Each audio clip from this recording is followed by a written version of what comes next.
درنو لیدونکو السلام علیکم. سراج الدین حقانی وایي پخوانیو چارواکو او عسکرو ته نامناسب کلمات مه کاروئ. د کورنیو چارو وزارت سرپرست وزیر سراج الدین حقانی ویلي زموږ لخوا عفوه سیاسي نه بلکې شرعي وه، نو ځکه مو موږ له زړونو د انتقام سوچ ایستلی دی. نوموړي ویلي چې پخوانیو چارواکو او عسکرو ته باید نامناسب کلمات لکه مجرمین، قاتلین، غلامان او نور ونه کارول شي. سراج الدین حقانی د امارت منصوبینو ته په خطاب کې ویلي چې ولس ډیر ځورېدلی او باید ناوړه چلند ورسره ونه شي.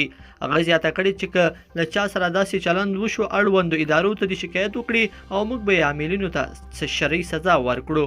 ښاغلي حقانی دا خبرې په هغه غونډه کې کړي چې د کورنۍ چارو د سرپرست په وزیر په توګه د نوموړي د پیژندنې لپاره جوړه شوې وه.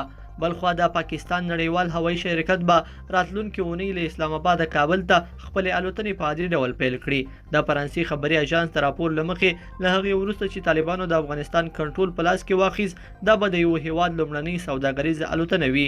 طالبانو د زمري په 24 کابل ونیو او 18 ورځې د کابل هوایي ډګر د امریکایي ځواکونو په واک کې و. دې موده کې له 100,000 زیات کسان له افغانستانه وویستل شول.